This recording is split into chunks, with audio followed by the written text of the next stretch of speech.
আব্দুল্লাহ ইবনে উনাইস রাদিয়াল্লাহু তাআলা আনহুকে ডাক দিলেন নবীজি। নবীজি ডাক দিয়ে বললেন, আমার সাহাবী শোনো, আমি সংবাদ পেয়েছি, খবর পেয়েছি, খালিদ ইবনে সুফিয়ান নুবাই হুজালি এই মানুষটা আমাকে হত্যা করার পরিকল্পনা করতেছে। আমাকে পেলে নাকি সে হত্যা করবে, কতল করবে। আমার বিরুদ্ধে সে কিন্তু লোক লস্কর জড়া করতেছে, দল ভারী করতেছে। ও আমার সাহাবী আব্দুল্লাহ ইবনে উনাইস, আমি তোমাকে অর্ডার দিলাম, তুমি তাকে কতল করে এসো, তুমি তাকে হত্যা করে এসো। আওয়াজ তুলে বলা যায় না সুবহানাল্লাহ? আমি আপনি হইলে কি করতাম? হুজুর আগে স্ত্রীর কাছে যাই, দেখি পারমিশন দেয় নাকি, ছেলে ফোন দিই, কথা কর না কে ভাই? কেমন করে সাহাবীগুলো নবীকে মানতেন লক্ষ্য করেন। নবী যখন বলেছেন, ও আব্দুল্লাহ ইবনে উনাইস, খালিদ ইবনে সুফিয়ান নুবাই হুজাইলি আমাকে হত্যা করার পরিকল্পনা করেন, তুমি যদি পারো তোমাকে অনুমতি দেওয়া হলো। ডাক দে বলি, রাসূলুল্লাহ আপনি বলেছেন আর পরিবারের কাছে ফিরে যাব না, আর সন্তানকে দেখব না, আর বিবির কাছে যাব না। আমার নবীকে যে মারতে চায় তার রক্তে আমার তরবারি লাল না করে আমি ঘুমাবো না। সুবহানাল্লাহ বললেন না?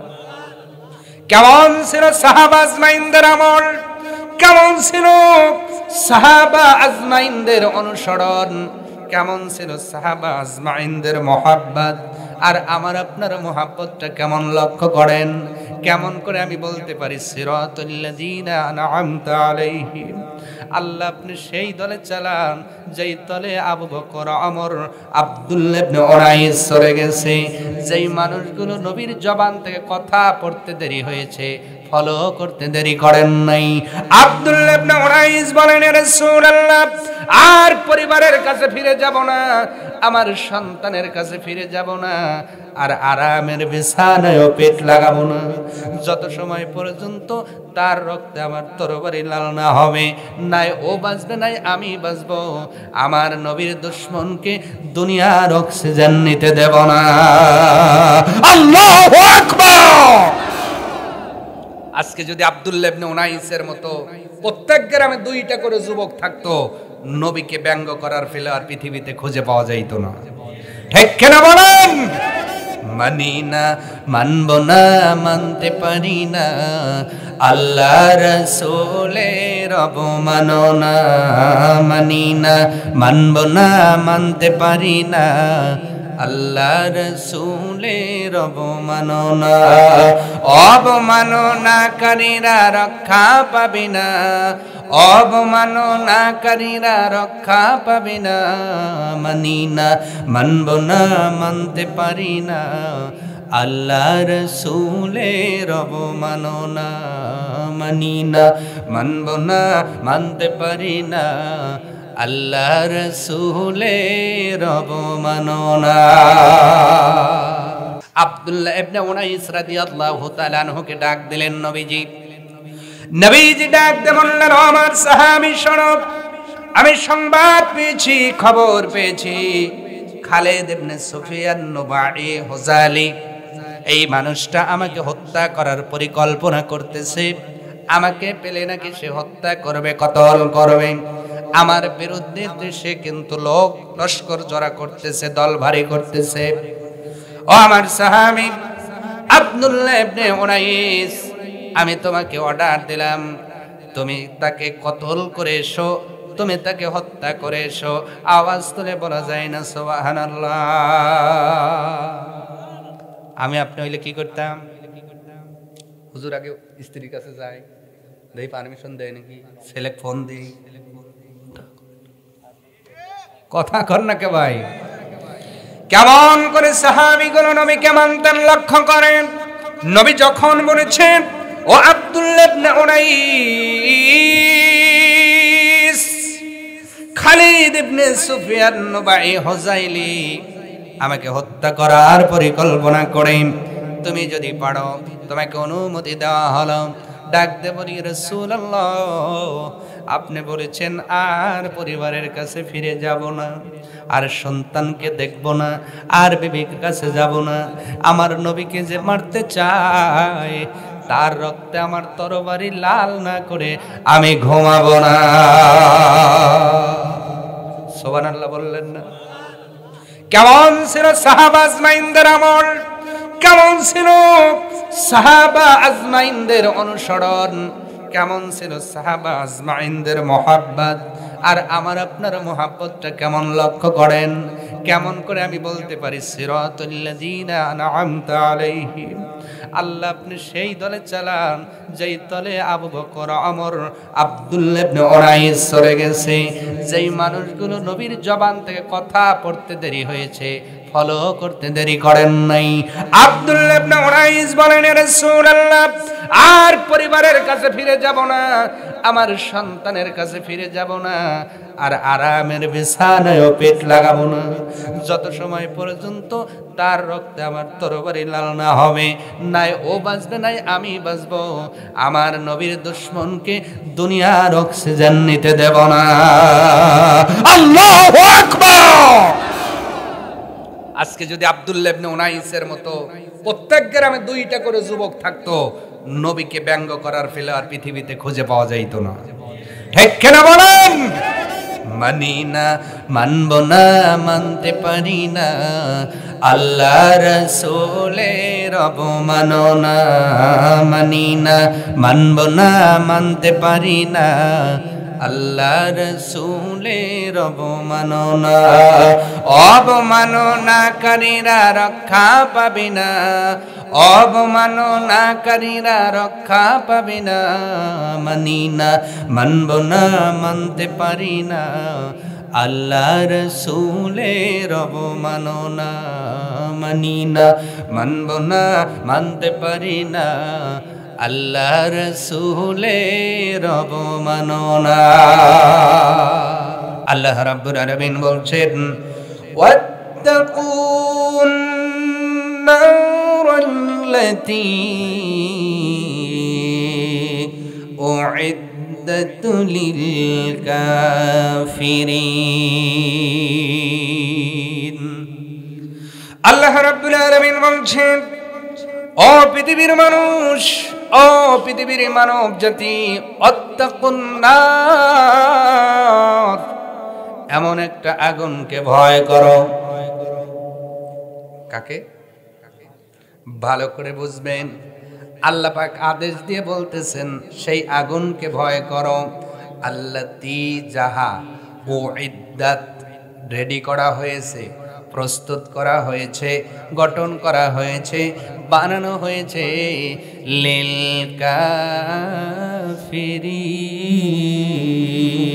কাফিরিন। যে আগুনটাকে বানানো হয়েছে কাফের সম্প্রদায়ের জন্য। কাদের জন্য বলে? এবার আপনি বলবেন হুজুর আমি কাফের না। এই ওয়াজ করবেন কাফেরদের কাছে, হিন্দুদের কাছে, বৌদ্ধদের কাছে, খ্রিস্টানদের কাছে, নাসারাদের কাছে। আমরা হলাম ইমানদার, আমরা হলাম মুমিন। ও সিতুলিয়ার মুসলমান, কাফের মানে অস্বীকার করা। যারা বেঈমান তারা তো সব স্বীকার করে, কিন্তু মুসলমান নাম নিয়েও আল্লাহর আয়াত অস্বীকার করার লোক আছে না নাই? আসতে বলবেন না? শুধু আছে বললে হবে না, দলিল দিচ্ছি, প্রমাণ দিচ্ছি। নেন, চুরির বিচার এই জায়গায় আছে না নাই? আস-সারিকু ওয়াস-সারিকাতি ফাকতাউ আইদিহুমা, যদি চোর আর চুন্নিকে ধরো তাদের হাত কেটে দাও। এই বিচার করলেন কে? আরো জোরে। জিনার বিচার আছে না নাই?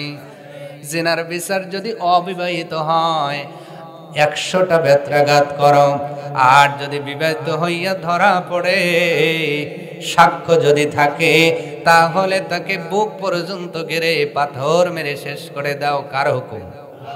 কার বিচার? এবার আপনি আমি পরামানি খাই বিচার করি বান্ডিল খায়া, যেহেতু ঘরে ঢুকছে বিয়ে পড়াতে। কথা বলে না? বলেন বলেন। তার মানে আপনি আয়াতকে অস্বীকার করলেন, আপনি কাফের। আপনি কি বলেন? আপনি যদি এইরকম বিচার করে থাকেন আপনি কাফের। আপনি কি? আর আল্লাহ পাক বলেন উইদ্দাত লিল কাফিরিন, ও বান্দা এমন একটা আগুনকে ভয় করো যেই আগুন আমি কাফেরদের জন্য বানালাম। তার মানে আপনি বিচার করবেন, আপনার মন গড়া বিচার করা যাবে না, কোরআনকে সামনে রেখে বিচার করা লাগবে।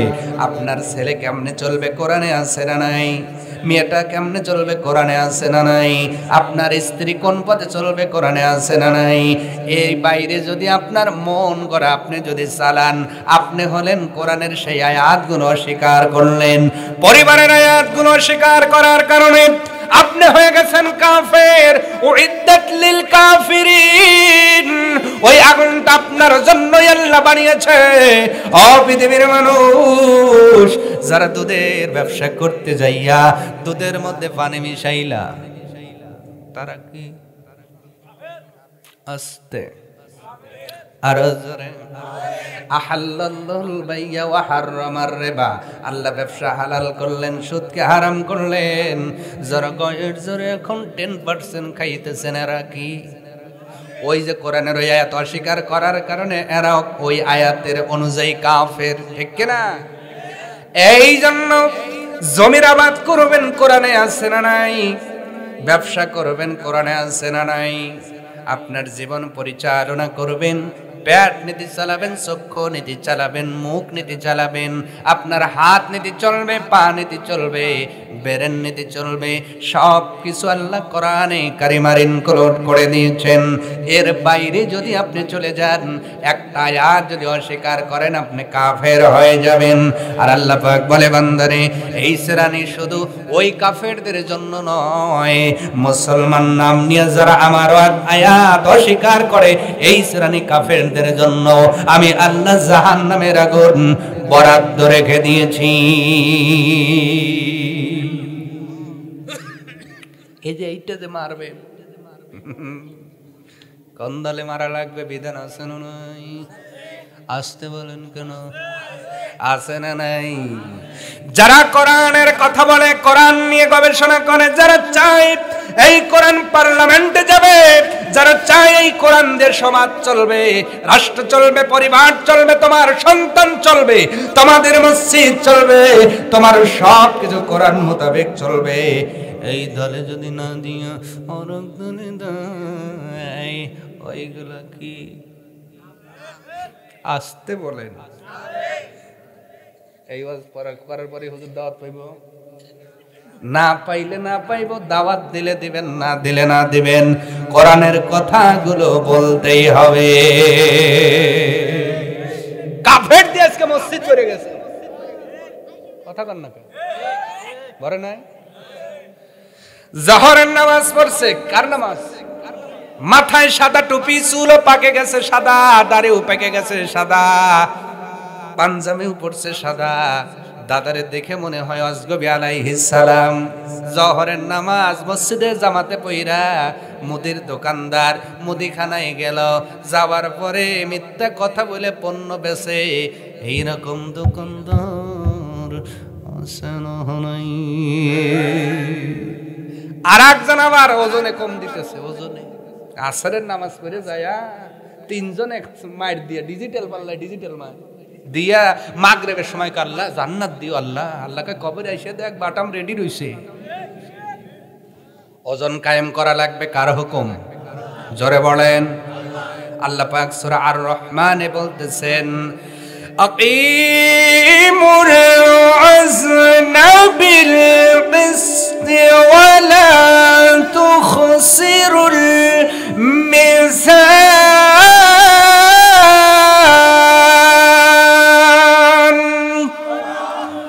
লক্ষ্য করেন, আল্লাহ নামাজের পূর্বে যেই আকিম দিয়েছেন, ওজনের পূর্বে সেই একই আকিম দিলেন।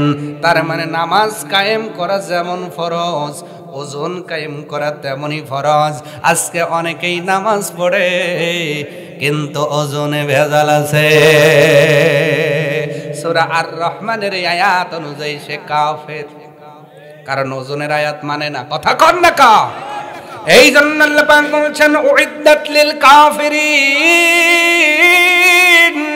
ও বান্দা আমি আল্লাহ ওই শ্রেণীর কাফেরদের জন্য জাহান্নাম বরাদ্দ করেছি, সেই আগুন বরাদ্দ করেছি।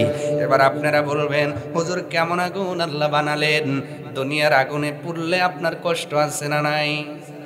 ব্রান ইউনিটে যেতে হয়, ঠিক কিনা বলেন? এরপরেও কষ্ট আছে, চামড়া উঠে যায়। দুনিয়ার আগুনের বর্ণনা শুনলে গা শিহরণ করে। কিন্তু আল্লাহর নবী একটি হাদিস আনলেন, বুখারী মুসলিমের মধ্যে হাদিস বর্ণনা করা হলো। আল্লাহর নবী ডাকতে বলছেন, ও আমার উম্মত শোনো, কেমন আগুন থেকে তোমাদেরকে বাঁচার জন্য আল্লাহ পাক ডাক দিলেন। ওই আগুনের বর্ণনা আমি মাওলানা দিব না, দ্বিতীয় বক্তা দিবে না, যেই মানুষটা জীবনে কোনোদিন মিথ্যা কথা বলেন নাই, মুহাম্মাদুর রাসূলুল্লাহ সাল্লাল্লাহু আলাইহি ওয়াসাল্লাম ওই আগুনের বিবরণ দিচ্ছেন, বর্ণনা দিচ্ছেন।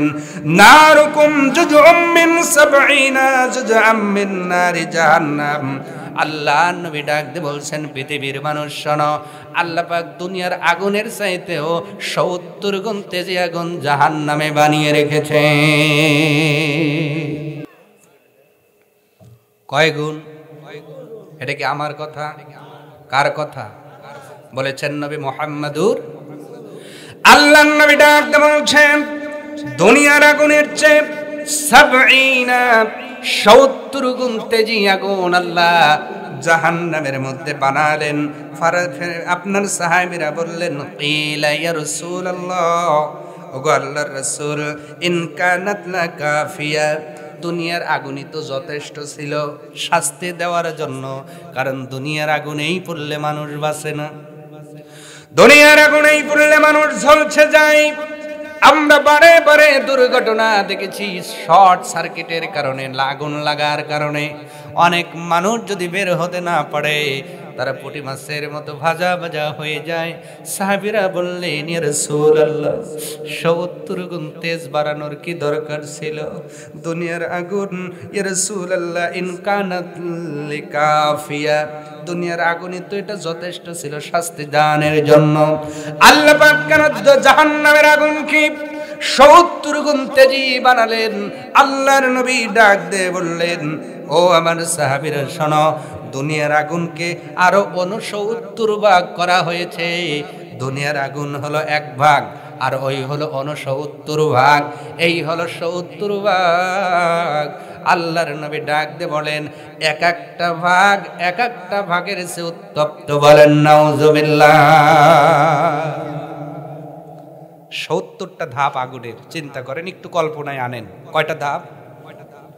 70টা সিঁড়ি ধরেন। নবী বলছেন এক একটা ধাপ এক একটা ধাপের চেয়ে উত্তপ্ত। তার মানে দুনিয়ার আগুন সে প্রথম যে ভাগটা ওর চেয়ে উত্তপ্ত, এইটা আবার তার চেয়ে উত্তপ্ত, দ্বিতীয়টা আবার তৃতীয়র চেয়ে উত্তপ্ত, তৃতীয়টা আবার দ্বিতীয়র চেয়ে উত্তপ্ত, চতুর্থটা তৃতীয়র চেয়ে উত্তপ্ত। এইভাবে 70 স্তরের আগুন আল্লাহ জাহান্নামে বানিয়েছেন।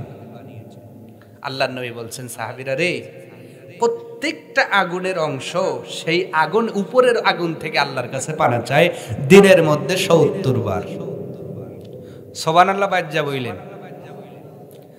দুনিয়ার আগুন, জাহান্নামের যে সবচেয়ে নিম্নের আগুন, এই আগুন থেকে আল্লাহর কাছে পানা চায় 70 বার। আপনি চান কয়বার? আর প্রথম যে স্তর জাহান্নামের, ওই স্তর আবার দ্বিতীয় স্তর থেকে পানা চায় আল্লাহর কাছে 70 বার। এইভাবে ধাপে ধাপে ধাপে ধাপে 70 নম্বর যে স্তর আল্লাহর নবী বলেন, ওইটা হলো আমাবস্যার রাতের মতো অন্ধকার। ওই স্তরের আগুনে জাহান্নামের আগুনগুলো যেতেও ভয় পায়। ওই আগুনে যাবেন না? যাবেন না? তাহলে অন্যায় ছাড়তে হবে, এক কথাই শেষ। অন্যায় কি আর ন্যায় কি, এটা আমি বলবো না, আপনি বোঝেন। বোঝেন না? বোঝেন না আপনি? কারণ আপনাকে আল্লাহ বিবেক দিয়েছে। এই বিবেকের আদালতে আল্লাহ প্রশ্ন করবেন, বান্দারে, দুনিয়ার ময়দানে যৌতুকটা বুঝলে, টাকা নিলে বড় লোক হওয়া যায়। বিবেক দিয়ে পদ্মা মাছ বুঝলা, গরুর গোস্ত বুঝলা, সব কিছু বুঝলা, খালি কোরআনটাই বুঝলা না। ওই বিবেকের উপর আল্লাহ আগে পেদানি দিব। ঠিক কিনা কন? এই জন্য ওই আগুনকে ভয় করার দরকার আছে না নাই? ওই আগুনকে আপনার আগুনে যেতে না হয়, আগুনে যেন যেতে না হয়, এই মোতাবেক আমাদের দুনিয়ার আমল করে যাওয়ার দরকার আছে না নাই? কারণ জাহান্নামে যেদিন আমি চলে যাব, ওই দিন আমার মা বাবা আমাকে বাঁচাতে পারবে না। জাহান্নামে যাওয়ার পরে আপনাকে কি কি খেতে দেওয়া হবে সব কিছু আমি বলবো না, তবে একটা কথা বলছি, পৃথিবীর মানুষ তোমরা শোনো। জাহান্নামের মধ্যে এক প্রকার খাবার দেওয়া হবে জাহান্নামীদেরকে, তার নাম হলো আগুনের কাঁটা, দড়ি। কোরআনের ভাষায় কি? দড়ি মানে আগুনের কাঁটা। কি খেতে দিবে বলেন? আগুনের কাঁটা। কি আল্লাহ পাক বলছেন, সূরার নাম গাশিয়া, 5 থেকে 7 নম্বর আয়াত। তুসকা মিন আইনিন আনিয়া, দোষীদেরকে উত্তপ্ত পানীয় পান করানো হবে, ঠান্ডা কোনো পানি দেওয়া হবে না। এমনি ওই আগুনে যাওয়ার পরে মানুষগুলো উত্তপ্ত হয়ে যাবে, মানুষগুলো পেরেশান হয়ে যাবে, মানুষগুলো ভিতর থেকে শুকিয়ে যাবে, পানির জন্য আবদার করবে, ডাক দিয়ে বলবে, ও মালিক, দুনিয়ার জমিনে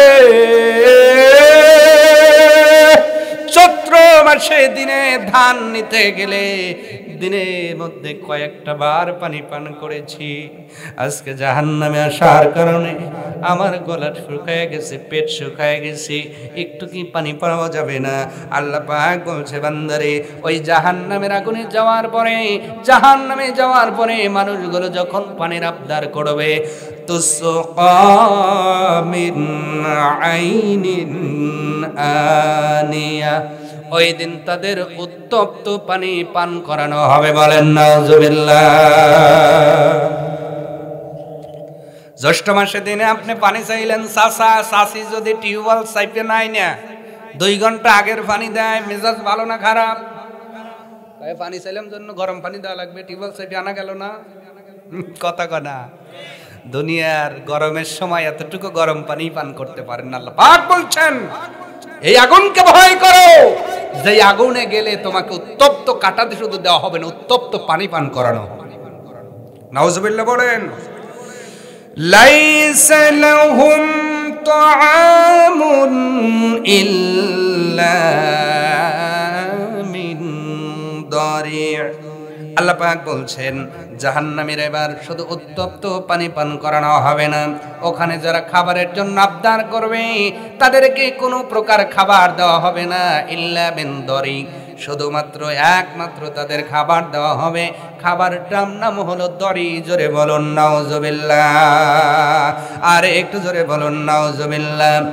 এবার দড়ি কাকে বলে এইটার পরিচয় দিচ্ছি, ভালো করে বোঝেন। অন্যায় যারা করছেন, অপরাধ যারা করছেন, আজকে দুনিয়ার জমিনে অপরাধের মধ্যে যারা নিমজ্জিত হয়ে আছেন, আমার আলোচনাগুলো শোয়ার পরে একটু চিন্তা করে ঘুমাবেন। আরে অন্যায় তো করলাম, অপরাধ করলাম, আল্লাহ যদি জাহান্নামে দেয়, হুজুর তো বলে গেল এই খাবার দেবে, শুধু উত্তপ্ত পানিও পান করানো হবে না, জাহান্নামের ভেতরে আল্লাহ তাদেরকে দরাই নামক এক প্রকার ফল পান খাওয়াবেন। এই ফলের বর্ণনার ভিতরে মেরকাত গ্রন্থকার লিখেছেন, ও এমন একটা ফল যেটা কাঁটা যুক্ত, এতটাই কাঁটা, ওই ফলের কাজ দিয়ে দুনিয়ার কোনো পশু পর্যন্ত হাঁটে না। নাউজুবিল্লাহ, জোরে বলেন। এমন একটা ফল দুনিয়াতেই কোনো পশু এই ফলের কাজ দেই যায় না। এখানেই শেষ করেন নাই, মেরকাত প্রণেতা বলছেন, দুনিয়াতে কোনো পশু যদি অজান্ত ওই ফলটা একটু খেয়ে ফেলে, মুহূর্তের মধ্যে পশুটা মারা যায়। এই ফলটা এতই তিতা এবং মরা লাশের চেয়েও দুর্গন্ধ। নাউজুবিল্লাহ বলেন। দুনিয়ার এই দড়ি ফলটাকে আল্লাহ 70 গুণ তিতা আর দুর্গন্ধ বানায়া ওই আগুনের অধিবাসীদের খাইতে দিবেন। বলেন তো ভাই, যেই মানুষটা দুনিয়াতে পোলো খায় অভ্যাস, ডিম ভাজা খায় অভ্যাস, বিরিয়ানি খায় অভ্যাস, দড়ি খাইবেন মনে হয়? তাহলে যদি না খান, অন্যায় ছাড়তে হবে। ছাড়বেন? কারা কারা অন্যায় ছাড়বেন? লিল্লাহি তাকবীর। আমরা দড়ি ফল খেতে চাই, আমিন বলেন। আমরা গান শুনবো, আজকে গানের লোক আছে না নাই? কি বলেন? নিজেরা তো শোনেই, হুজুরকেও শোনায়, আছে না নাই? আজকে একজন ফোন দিয়েছে, আমি ধরতে পারি নাই, পরে ব্যাগ দিছি, রিংটোনে গান বাজতেছে। চিন্তা করেন, আপনি শুনবেন না শোনাবে? কথা কয় না, আছে না নাই? আপনাদের কি বলবো, কিয়ামত বেশি দূরে নয়। সৌদি আরবের মতো রাষ্ট্রে আজকে গানের কনসার্ট হতেছে, ওপেনে ওপেনে কারা আয়োজন করলো? সৌদির প্রিন্স কেন বাধা দিল না? তার মানে বোঝা যায় মুসলমান, সারা বিশ্বের মুসলমান আজকে যাদেরকে আইডল মানতেছি, সেই সৌদি আরবের বর্তমান যে যুবরাজ, উনি দুনিয়ার মোহে পড়ে আছে। তা না হলে সৌদি আরবের ইতিহাসে এর পূর্বে আপনার ইসলাম কায়েম হওয়ার পরে এরকম ওপেনে কোনোদিন গানের কনসার্ট হয় নাই। আজকে সৌদি আরবের মতো রাষ্ট্রে গানের কনসার্ট হইতেছে, আর বাংলাদেশের শিল্পী যায় বলতেছে সাদের লাউ কি এখন ওই পরের লাইন কিন্তু সবারই মন ধরে খালি লাভ দিতেছে, কথা কয় না? সাদের লাউ বানাইছে মোরে বৈরাগী, লাউয়ের আগা খাইলাম, এবার কয় ডোগাও খাইলাম। খা, দুনিয়াতে তুই তো ভাত খাবি না, লাউই খা, লাউ শাকের ডোগাই খা। খাইতে খাইতে যেই দিন আজরাইল তোমার মালাকুল মউত, যেই দিন মৃত্যুর পয়গাম নিয়ে চলে আসবে, লাউওয়ালাও যাবে, ডোগাওয়ালাও যাইবে। ওই দিনেই উইদ্দাত লিল কাফিরিন, ওই জাহান্নামের আগুনের মধ্যে দিয়ে আল্লাহ সাইজ করবে। ঠিক কিনা বলেন? অতএব অন্যায় ছাড়তে হবে প্রিয় ভাইয়েরা। তাহলে আমরা কখনো আল্লাহর আয়াতকে অস্বীকার করব না। আল্লাহর প্রত্যেকটা আয়াতকে আমরা স্বীকার করে মুমিন হতে চাই, মুত্তাকি হতে চাই, মুসলমান হতে চাই। ও প্রিয় ভাইরা, শুধু আল্লাহ দরই নামক ফল খাওয়াবেন না। আল্লাহ পাক বলছেন এমন একটা আগুনকে ভয় করো, যেই আগুনে যাওয়ার পরে আমি আল্লাহ তোমাদেরকে গিসলিনের ব্যবস্থা করে দিব। সুবহানাল্লাহ হইব না? নাউজুবিল্লাহ কন। গিসলিন খাওয়াবে। গিসলিন কি আপনারা মনে করছেন খুব ভালো জিনিস? হ্যাঁ, এই জন্য সুবহানাল্লাহ বলছেন, এই জন্য ব্যাখ্যা জানা লাগবে ভাই। রাগ করতেছেন নাকি? আল্লাহ রাব্বুল আলামিন বলছেন আমি গিসলিন খাওয়াবো তাদের। গিসলিন খাওয়াবো। গিসলিন কি এটা আমি বলবো না, আল্লাহ রাব্বুল আলামিন বলছে বান্দারে ওই আগুনে যাওয়ার পরে তুমি কোনো সাথী পাবা না। ফালাইসা লাহুল ইয়াউমা হাহুনা হামিম।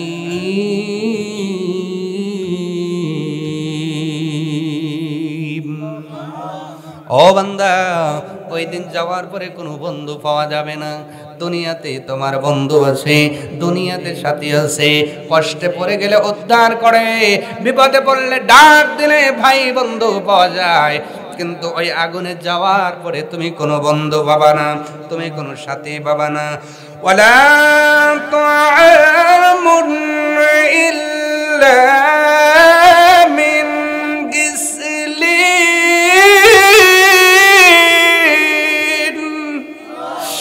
ও বান্দা বান্দি, শুধু জাহান্নামে আগুনে যাওয়ার পরে শুধু বন্ধু পাবে না এমন নয়, জাহান্নামে যাওয়ার পরে আমি আল্লাহ তোমাদেরকে গিসলিন পরিবেশন করব। লা ইয়াকুলুহু ইল্লাল খাতিউন। অপরাধী ছাড়া এই খাবার কেউ খেতে চাবে না, ভোগ করতে চাইবে না। গিসলিনের ব্যাখ্যার ভিতরে মুফাসসির কিরামগণ বলছেন পৃথিবীর মানুষ শোনো, গিসলিন হলো এমন একটা জিনিস, আপনার যদি ঘা হয়, কি হয় ভালো করে বুঝবেন, অথবা অপারেশন করেছেন, অথবা কেটে গেছে, ওখানে সেলাই করছেন, সেলাই করার পরে দেখলেন পেকে গেছে, যন্ত্রণা করে, এরপরে সুই দিয়ে যখন আপনি নাড়া দিচ্ছেন ভিতর থেকে বের হয় কি? সবাই বলেন আরো জোরে। তাহলে কি সুবহানাল্লাহ হইব না নাউজুবিল্লাহ? আপনারা কি গিসলিন খাবেন? ও সিতুলিয়ার মানুষ,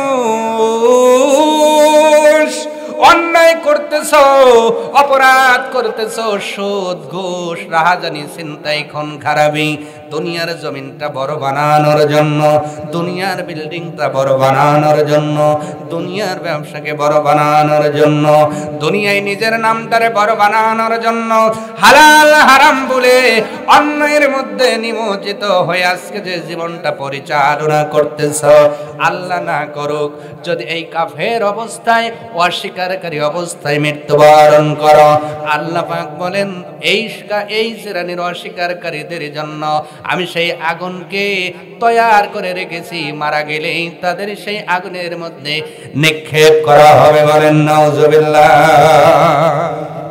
অতএব আমরা কাফের হতে চাই না, আমরা অস্বীকারী হতে চাই না, আমরা কোরআনের সব আয়াতগুলো মানতে চাই।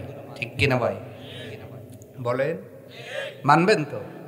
মানবেন তো ইনশাআল্লাহ। যদি এখন বলি সুদ ছাড়া লাগবে, হুজুর ওটা 2 বছর পরে দেখবানে, কেবলকে 10 লাখ লাগাইছি।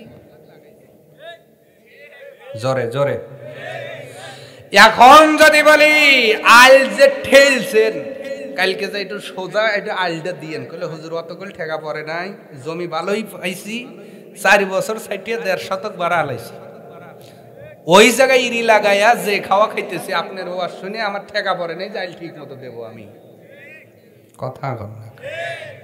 এখন যদি বলি যৌতুক নিয়ে যারা বিয়ে করেছেন ফেরত দিয়েন, অনেকেই বলবেন ঠেকা পড়ছে, ওয়াজ শুনবো, কিন্তু না না, আরো যৌতুক নেওয়ার পরে দৌত্তর পাইলাম না কে, এই জন্য বোক বাপের বাড়ি ফাটায়।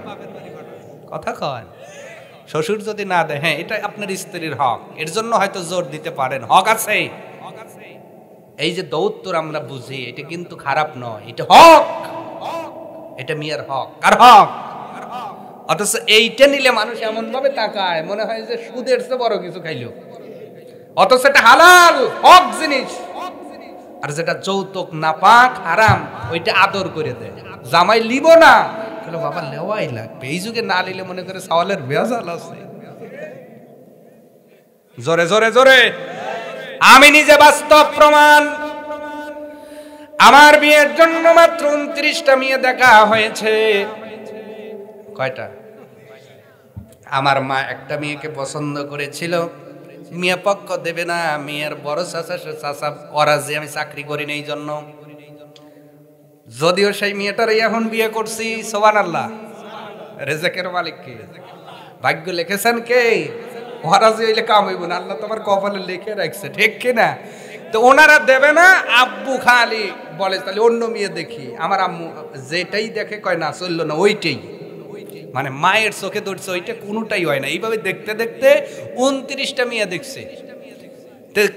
যখনই বলছে যে ছেলে কি করে, চাকরি বাকরি করে না, টুকটাক প্রোগ্রাম করে, ইমামতি করে, চেষ্টা চলতেছে, কিন্তু যৌতুক নেবে না। অধিকাংশ মেয়ের বাপের কথা হলো এই যুগে সওয়াল যৌতুক নেবে না, মনে হয় সওয়ালের ভেজাল আছে।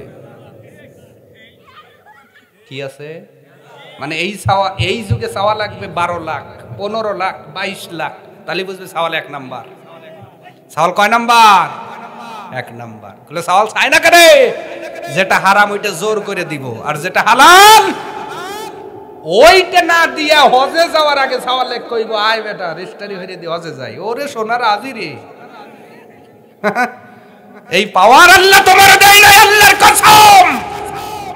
যদি মিয়ার হক তুমি ফাঁকি দিয়া হজে 14 বার যাও, হজ বাংলাদেশ কেন এ তোমার পায়ের তালির থেকে উপরে ওঠে নাই।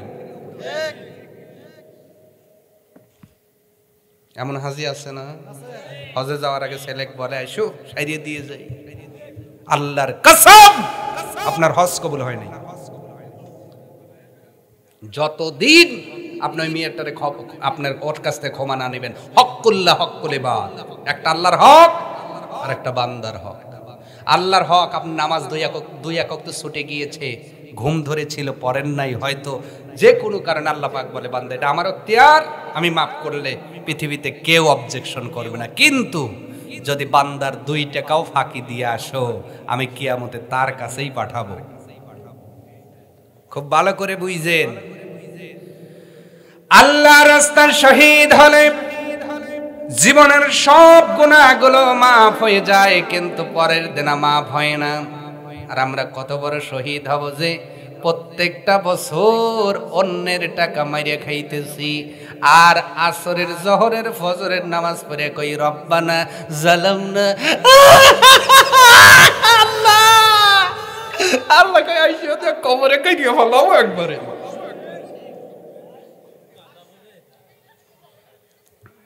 হাসার খোরাকি দেই নাই, বাস্তব এরকম আছে না নাই বলেন? এগুলো আল্লাহর সাথে মাশকরা করা, এগুলো আল্লাহর সাথে বাহানা করা। আপনি অন্যায় করে মসজিদে আল্লাহর কাছে কান্দেন না। অতএব এই অন্যায় যারা করবে, কোরআনকে ডাইরেক্ট অস্বীকার করা হয়, আর এরা হয় কাফের, এরা হয় অস্বীকারী, এরা হয় অবাধ্য। এই জন্য আল্লাহ তাদের জন্য এই আগুনকে প্রস্তুত করেছেন। নাউজুবিল্লাহ বলে। এবার এই আগুন থেকে বাঁচবেন কেমনে? পথ আছে না? হুজুর আমি তো অন্যায় করে ফেলেছি, না বুঝে বুঝে, হয়তো জেনে না জেনে, ছোট বড় হুজুর যা বললেন, হয়তো কিছু কিছু অপরাধ আছে, জাহান্নামে যাওয়া লাগবে এটা বললেন, জাহান্নামের আগুনে পোড়া লাগবে তাও বললেন, আগুনে গেলে কি কি খাবার দেবেন দুইটা খাবারের কথাও বললেন, আরো খাবার আছে ৫-৭টা বলার সময় নাই। যেহেতু হুজুর আপনি দুইটা খাবারের কথা বললেন, এই খাবার পশু খায় না, পুষতো আমরা কোনোদিন চোখেও দেখতেও চাই না, হুজুর তাহলে এখান থেকে বাঁচার কি কোনো রাস্তা নাই? আল্লাহ রাব্বুল আলামিন পরের আয়াতে এই রাস্তাটা বলে দিলেন, বান্দারে যদি পথ ভুলে তুমি অন্য পথে চলে যাও, ওয়া আতিউল্লাহ ওয়ার রাসূল লাআল্লাকুম তুরহামুন। আল্লাহ পাক বলছেন, ও বান্দা এই জাহান্নামে যাইবা, যদি যেতে না চাও একমাত্র পথ হলো আল্লাহ এবং রাসূলের অনুগত্য করা। আল্লাহু আকবার। এক নাম্বার একমাত্র পথ হলো আল্লাহ এবং রাসূলের অনুগত্য করা। অন্যায় করেছো, অপরাধ করেছো, ভুল করেছো, গুনাহ করেছো, চুরি করেছো, বাটপারি করেছো, ছিনতাই করেছো, রাহাজানি করেছো, বোনকে ঠকিয়েছো, ভাইকে ঠকিয়েছো, তাদের কাছে মাপ চাও, তাদের হক গুনাহকে পরিশোধ করো এবং আল্লাহর কাছে তুবু ইলাল্লাহি তাওবাতান নাসুহা, তাদেরকে আল্লাহর কাছে খাঁটি দিলে তওবা করে ফিরে আসো। আল্লাহ পাক বলছেন এইভাবে ফিরে এসে যদি আল্লাহ এবং রাসূলের অনুসরণ করতে পারো, আমি আল্লাহ ঘোষণা দিলাম রে তুরহামুন, তোমরাই আল্লাহর রহমত প্রাপ্ত হবে। বলেন সুবহানাল্লাহ। তাহলে ভুল তো আমরা কম বেশি করেইছি, ঠিক কিনা বলেন? কম বেশি ভুল আছে না নাই? আজ থেকে তওবা করে আতিউল্লাহ ওয়ার রাসূল, আল্লাহ এবং রাসূলের অনুসরণ সবাই করব ইনশাআল্লাহ করব তো ভাই। আল্লাহ এবং রাসূলের অনুসরণ করবেন। আল্লাহ রাব্বুল আলামিন বলছেন, কুল ইন কুনতুম তুহিব্বুনাল্লাহ ফাত্তাবিউনি ইউহিব্বুকুমুল্লাহ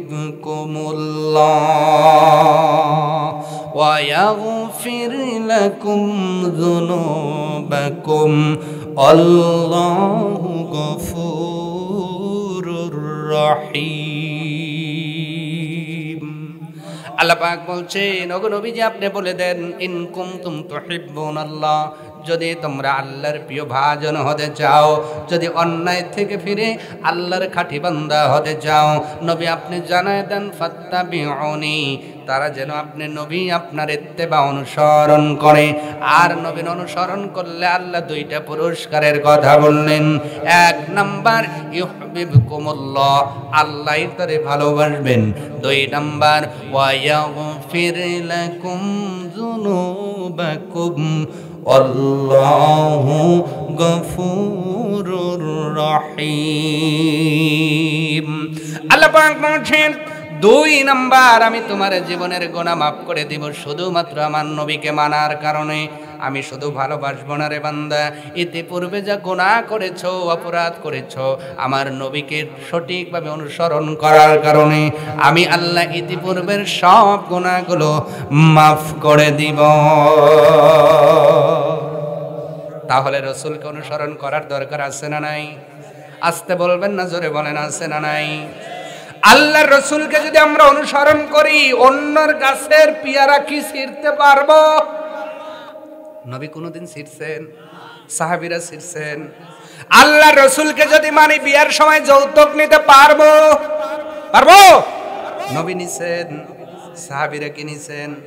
আল্লাহর নবীকে যদি অনুসরণ করি, ওই জাগের কথাগুলোই ব্যবসার মধ্যে 2 নাম্বারই করতে পারবো না।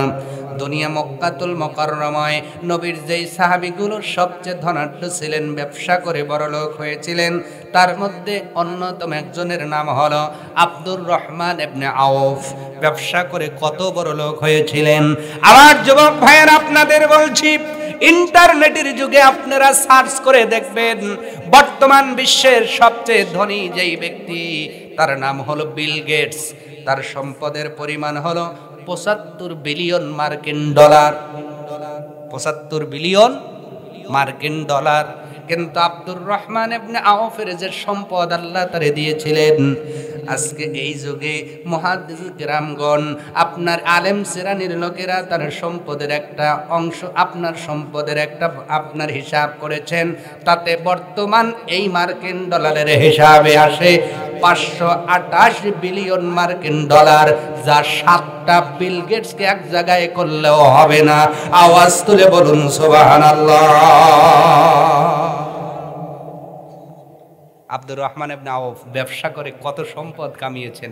আপনার আমার মতো ব্যবসা করতে যায় আর ঠকান নাই, কথা বলে না। আর আজকে আমরা মনে করি ব্যবসায় না ঠকাইলে ব্যবসাই হয় না। কাপড়ে শুয়ে কাপড় শুয়ে কয়, শুয়ে কইতেছে হুজুর এই দামে কেনা, কথা কয় না। কাপড় আলা কাপড় ছয়, ফোন আলা ফোন ছয়, মাইক আলা মাইক ছয়। মাইক আলা ভাই কথা কন না কা? আপনারা কিনতে যান না? এই যে মাইক্রোফোন শুয়ে কয় ভাই এই দামে কেনা, খবর নিয়ে দেখা যায় কথা ভালা না। যদি আল্লাহ ব্যবসাকে হালাল করেছেন, এরপরেও বুখারী শরীফের হাদিস থেকে বলছি, কিতাবুল বই বেচা কেনা অধ্যায়ের মধ্যে হাদিসটা চয়ন করা হলো।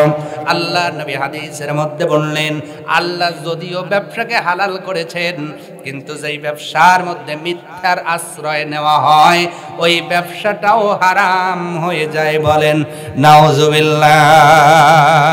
তার মানে এই হাদিস অনুযায়ী আজকে অনেক ব্যবসায়ী ধরা খাইব, কথা কন না কা? অতএব আমরা আল্লাহ এবং তার রাসূলের অনুসরণ করতে চাই। নবী যা বলেছেন সব কিছু আমরা মেনে আল্লাহর জান্নাতবাসী হয়ে যেতে চাই। প্রিয় ভাইয়েরা, লক্ষ্য করেন, আল্লাহর নবীকে সাহাবা আজমাইন মেনেছেন। কেমন করে মেনেছেন? নবী যা বলেছেন তাই শুনেছেন, ঠিক কিনা? মা আতাকুমুর রাসূলু ফাখুজুহু, আল্লাহ পাক যখন বললেন আমার নবী যা এনেছেন তোমরা সত্য করে ধরো, অন্নাহাকুম আনহু ফান্তাহু, নবী যা নিষেধ করেছেন সেই কাজগুলো তোমরা ছেড়ে দাও। আয়াতটা নাযিল হয়ে যাওয়ার পরে সাহাবীরা প্রতিযোগিতা করেছে, নবীজি কি বলবেন আর কে আগে সেই কাজটা বাস্তবায়ন করবেন। তার মানে নবীজির মুখ থেকে কথা বাহির হতে দেরি হইতো, সাহাবীরা বাস্তবায়ন করতে দেরি করতেন না। আমার নবী দাড়িকে বড় পছন্দ করতেন। আজকে এই হাদিসটা মানতে অনেক যুবকেরই 60 বছর সময় লাগে, কথা কন না কা? অনেকেরই 50 বছর সময় লাগে। তার মানে 50 বছর রাখে না, যখন ইচ্ছা করলেও তাস খেলা যায় না, ক্যারাম খেলা যায় না, আর বাটপারি করা যায় না, মানুষ খারাপ বলে, অনেকেই বলে লাতি পুতির মানুষ হইলে তো হুশ হইল না, তখনই ওই দাড়ি ছেড়ে দেয় আর কি, জোরে জোরে। এই তো আমরা নবীকে মানি। নবীর একটা আদেশ মানতে আমাদের 60 বছর লাগে, 50 বছর লাগে, অথচ আমরা সাহাবা আজমাইনদের মতো সিরাতাল্লাযীনা আনআমতা আলাইহিম তাদের পথে থাকতে চাই। সাহাবীরা নবীর মুখ থেকে কথা পড়তে দেরি হয়েছে, মানতে দেরি হয় না। সুবহানাল্লাহ বললেন না? এমন একজন সাহাবীর কথা বলছি, সাহাবীর নাম হলো আব্দুল্লাহ ইবনে উনাইস রাদিয়াল্লাহু তাআলা আন। উনি বলছেন, একদিন উনি বলেন রাসূলুল্লাহ সাল্লাল্লাহু আলাইহি ওয়াসাল্লাম একদিন আমাকে ডাকলেন। তার মানে আব্দুল্লাহ ইবনে উনাইস রাদিয়াল্লাহু তাআলা আনহুকে ডাক দিলেন নবীজি। নবীজি ডাক দিয়ে বললেন, আমার সাহাবী শোনো, আমি সংবাদ পেয়েছি, খবর পেয়েছি, খালিদ ইবনে সুফিয়ান নুবাই হুজালি, এই মানুষটা আমাকে হত্যা করার পরিকল্পনা করতেছে। আমাকে পেলে নাকি সে হত্যা করবে, কতল করবে। আমার বিরুদ্ধে সে কিন্তু লোক লস্কর জড়া করতেছে, দল ভারী করতেছে। ও আমার সাহাবী আব্দুল্লাহ ইবনে উনাইস, আমি তোমাকে অর্ডার দিলাম, তুমি তাকে কতল করে এসো, তুমি তাকে হত্যা করে এসো। আওয়াজ তুলে বলা যায় না সুবহানাল্লাহ? আমি আপনি হইলে কি করতাম? হুজুর আগে স্ত্রীর কাছে যাই, দেই পারমিশন দেয় নাকি, ছেলে ফোন দিই, কথা কর না কে ভাই? কেমন করে সাহাবীগুলো নবীকে মানতেন লক্ষ্য করেন। নবী যখন বলেছেন ও আব্দুল্লাহ ইবনে উনাইস, খালিদ ইবনে সুফিয়ান নুবাই হুজাইলি আমাকে হত্যা করার পরিকল্পনা করেন, তুমি যদি পারো তোমাকে অনুমতি দেওয়া হলো। ডাক দে বলি, রাসূলুল্লাহ আপনি বলেছেন আর পরিবারের কাছে ফিরে যাব না, আর সন্তানকে দেখব না, আর বিবির কাছে যাব না। আমার নবীকে যে মারতে চায় তার রক্তে আমার তরবারি লাল না করে আমি ঘুমাবো না। সুবহানাল্লাহ বললেন না? কেমন ছিল সাহাবা আজমাইনদের আমল, কেমন ছিল সাহাবা আজমাইনদের অনুসরণ, কেমন ছিল সাহাবা আজমাইনদের মুহাব্বত। আর আমার আপনার মুহাব্বতটা কেমন লক্ষ্য করেন। কেমন করে আমি বলতে পারি সিরাতাল্লাযীনা আন'আমতা আলাইহিম, আল্লাহ আপনি সেই দলে চালান যেই দলে আবু বকর, ওমর, আব্দুল্লাহ ইবনে উনাইস চলে গেছে। যেই মানুষগুলো নবীর জবান থেকে কথা পড়তে দেরি হয়েছে, ফলো করতে দেরি করেন নাই। আব্দুল্লাহ ইবনে উনাইস বলেন, ইয়া রাসূলুল্লাহ আর পরিবারের কাছে ফিরে যাব না, আমার সন্তানের কাছে ফিরে যাব না, আর আরামের বিছানায়ও পেট লাগাবো না, যত সময় পর্যন্ত তার রক্তে আমার তরবারি লাল না হবে। নাই ও বাঁচবে, নাই আমি বাঁচবো। আমার নবীর দুশমনকে দুনিয়ার অক্সিজেন নিতে দেব না। আল্লাহু আকবার। আজকে যদি আব্দুল্লাহ ইবনে উনাইসের মতো প্রত্যেক গ্রামে 2টা করে যুবক থাকতো, নবীকে ব্যঙ্গ করার ফেলার পৃথিবীতে খুঁজে পাওয়া যাইতো না। ঠিক কিনা বলেন? মানি না, মানব না, মানতে পারি না, আল্লাহ রাসূলের অবমাননা। মানি না, মানব না, মানতে পারি না, আল্লাহ রাসূলের অবমাননা। অবমাননাকারীরা রক্ষা পাবে না, অবমাননাকারীরা রক্ষা পাবে না। মানি না, মানব না, মানতে পারি না, আল্লাহ রাসূলের অবমাননা। মানি না, মানব না, মানতে পারি না, আল্লাহ রাসূলের অবমাননা। ঠিক কিনা বলেন? মুসলমান কখনো নবীর অপমান সইতে পারে না। লা ইউমিনু আহাদুকুম হাত্তা আকুনা আহাব্বা ইলাইহি মিন ওয়ালিদিহি ওয়া ওয়ালাদিহি ওয়ান নাসি আজমাইন। আল্লাহর নবী বলছেন, আমার উম্মত বেটি শোনো, পৃথিবীর জমিনে তত সময় পূর্ণ ইমানদার হতে পারবে না যত সময় পৃথিবীতে তোমার মা বাবা, তোমার সন্তান, ছেলে মেয়ে, পরিবার পরিজন, পৃথিবীর সব মানুষের চাইতে আমারে বেশি মহাব্বত না করবা। এই হাদিস বলার পরে হযরত ওমর ফারুক বললেন, ইয়া রাসূলুল্লাহ আমি পৃথিবীর সব মানুষ থেকে আপনাকে বেশি মহাব্বত করি, কিন্তু আমার জানের চাইতে বেশি নয়। নবী বললেন, ওমর রে, এখনো তোমার ঈমানের মধ্যে পরিপক্কতা আসে নাই।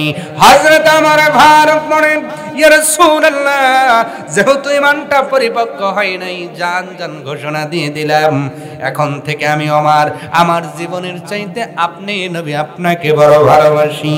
নবী বললেন, ওমর রে, এই মুহূর্তে তোমার ঈমানটা পরিপূর্ণ হয়ে গেছে।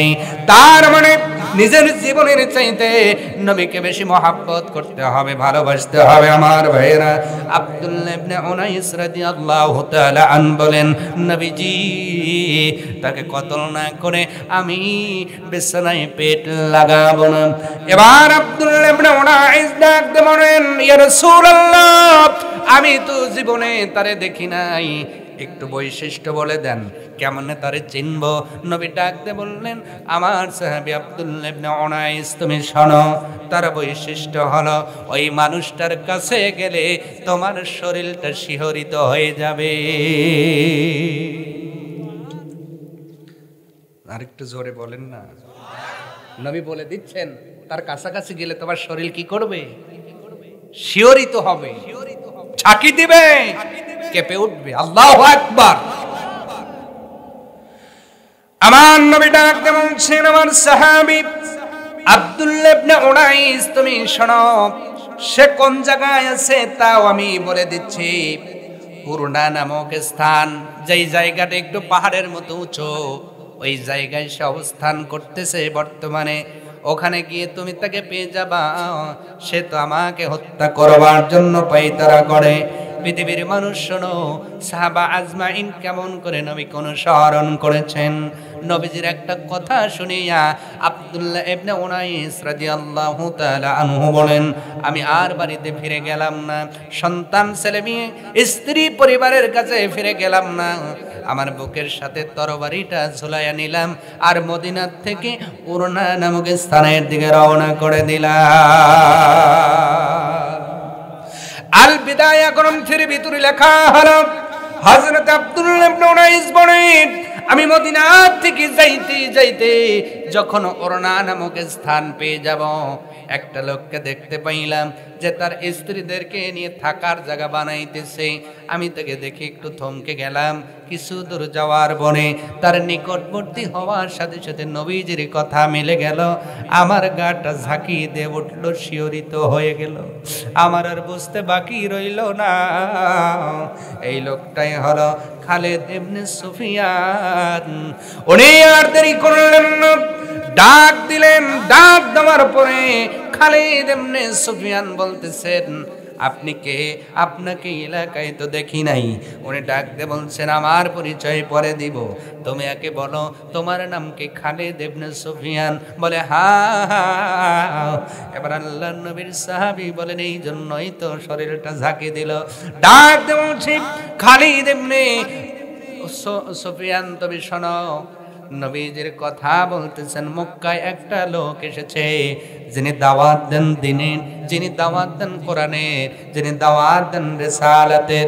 আমি জানতে পারলাম তাকে হত্যা করবার জন্য তুমি নাকি লোক লস্কর জোগাড় করতেছো, লোক গোছাইতেছো। খালিদ ইবনে সুফিয়ান চিন্তা করলেন, লোকটা মনে আমার দলের হবে, যোগ দিবে মনে হয়। বুকের সাথে তরবারি বাজানো, আর দেরি করলেন না, স্বীকার করলেন, হ্যাঁ আমি সেই লোক, মুহাম্মাদুর রাসূলুল্লাহকে দুনিয়ার জমিন থেকে শেষ করতে চাই। আওয়াজ তুলে বলা যায় না নাউজুবিল্লাহ। শোনার পরে আব্দুল্লাহ ইবনে উনাইসের রক্ত টকবক করে যেন ফুটতেছে। মুহূর্তের ভিতরে শরীর গরম হয়ে গেছে, চক্ষু দুইটা লাল হয়ে গেছে, মুখে রক্ত জমা হয়ে গেছে, ফর্সা মানুষ লাল হয়ে গেছে। কিন্তু উনি বলেন, এখন আঘাত করলে মারা নাও যেতে পারে, যেহেতু স্ত্রীরা আছে। উনি ধৈর্য ধারণ করলেন, উনি একদিকে চলে যায়। ইতিমধ্যেই আসরের নামাজের আজান হয়ে গেছে। জোরে বলেন সুবহানাল্লাহ। কোন নামাজের আজান? আসরের নামাজের আজান। মুমিন কি নামাজ কাজা করতে পারে? বলেন। এখন যদি বলি জাহান্নামে যাবেন না, হাত দেখালেন। গিসলিন খাবেন না, হাত দেখালেন। ওই যে দোয়ারি ফল খাবেন না, হাত দেখালেন। আগুনেও যাবেন না, হাত দেখালেন। এখন যদি বলি এশারের নামাজ কে কে পড়েন নাই, হাত দেখান। মান কি থাকবো? বলেন বলেন বলেন। মান থাকবে না, মান মান কচু হয়ে যাবে। ও পৃথিবীর মানুষ শোনো,